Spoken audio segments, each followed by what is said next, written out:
السلام عليكم، مرحبا بكم في قناتي. كيسعدني نلقاكم في فيديو اخر جديد. اليوم ان شاء الله غادي نشارك معكم تحضير واحد العصير اللي كيجي اكثر من رائع. جربوه بعينكم مغمضين على حسابي، كيجي زوين بزاف بزاف وبمكونات اللي هي بسيطه ومتوفره.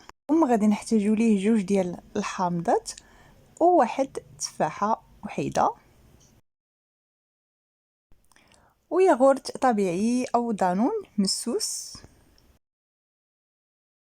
اول حاجه كنديروها من بعد ما كنغسلو بطبيعه الحال هاد الحامض، غادي ناخد هذيك القشره الفوقانيه، هاد الصفيفره اللي كتكون على برا، ما نوصلش حتى لهاد الجلده اللي كتكون لداخل بيضه، غير القشره الرقيقه اللي الفوق. كنحكها بهاد الحكاكه الرقيقه، هي النسمه الحقيقيه ديال الحامض، كتعطينا مذاق ديال الحامض اكثر من الحامض نفسه.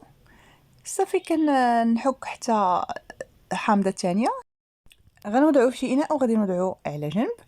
وغادي ناخذ دابا الحامضه ونحاول انني نقشرها. القشيره الرقيقه حنا حيدناها، كتبقى لينا هاد الجلفه البيضاء اللي كنحاول انني ندخل فيها كامله، لانها الا بقات هي اللي كتعطينا المروريه، وحنا باغيين عصير حلو وما بغيناش عصير مر، فكنحاول انني نزولها كامله يعني حتى كيبدا يبان لي اللب ديال الحامض بهذا الشكل. صافي كنستمر حتى كنكمل هاد الحامضات بجوج، نقشرهم بنفس الطريقه. وكناخذ ديك التفاحه حتى هي غنحاول انني نقشرها، والا مبغيتوش تقشروها فخليوها بالقشور ديالها، لاننا مازال غادي من بعد ما نطحنوه فغادي نصفيوه ماشي مشكل.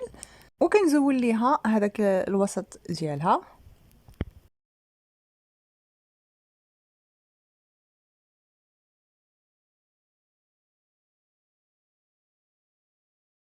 وغادي نقطعها في الكاس ديال الخلاط الكهربائي.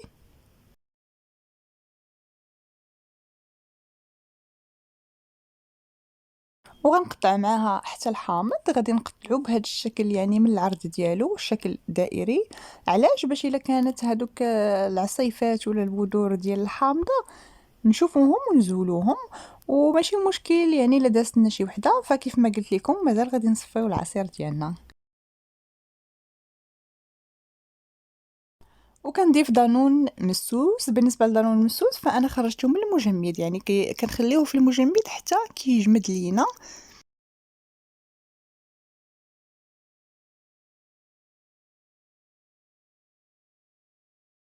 وغادي نضيف واحد الكويس ديال الماء، من الاحسن ان الماء يكون بارد. صافي وغادي نسدو ونطحنو مزيان. من بعد ما كيطحن عاد كنضيف ليه القشور ديال الليمون، ديال الحامض.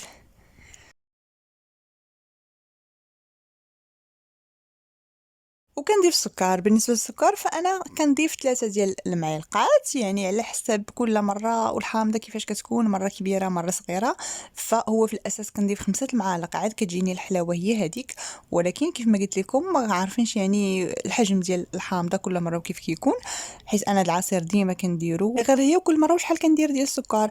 بحال دابا كندير 3 ديال المعالق ديال السكر وكنديرو الطحن، وهو كيطحن وانا كندوق حتى كنوصل الحلاوه اللي بغيت. ولا مكتبوش السكر فبطبيعه الحال كتكتفيو بثلاثه او كتنقصوا، ولكن الحلاوه ديالو العاديه كتبغي 5 ديال المعالق كبار عامرين. وكنزيد عليه ايطرو ديال الماء بهذاك الكويس اللي ضفت في الاول، يعني ايطرو اللي غنضيف في هذا العصير. صافي كنعاود نطحنو، وهو من بعد ما كيطحن فكنديرو في الغربال باش ديك القشور الا بقات فيه شي حاجه ولا داك اللب ديال الحامض كيزولوا لينا في هذا الصفاي. كما قلت لكم انا زدت 2 معالق ديال السكر وانا كنطحن فيه، يعني احتاجيت 5 المعالق. هو هذا كنقدموه بالصحه والراحه بالنسبه للناس يعني اللي دايرين ريجيم. الناس او اللي ما تيشربوش المناضه فهو كيجي احسن من المناضه. الناس اللي كيبغيو يدوزوا بشي حاجه وكيبغيو مناضه وكدير لهم مشاكل في المصران وهذا، في الحامض يعني صحي، فيه بزاف ديال العناصر المفيده للجسم ديالنا، فنعاودوا به لانه ساهل لا في الطريقه ديالو ولا في المكونات ديالو. كنتمنى انكم تجربوه بهذه الطريقه، وكنتمنى اكثر انه يعجبكم. الا جربتوا العسل وعجبكم فما تنسوش انكم ديروا جيم للفيديو واشتركوا في القناه باش يوصلكم كل فيديو جديد. الا عجبكم المحتوى بطبيعه الحال، وكنشكركم على مشاهده الفيديو للاخير. ما بقى لي الا نودعكم. السلام عليكم، خليكم على خير.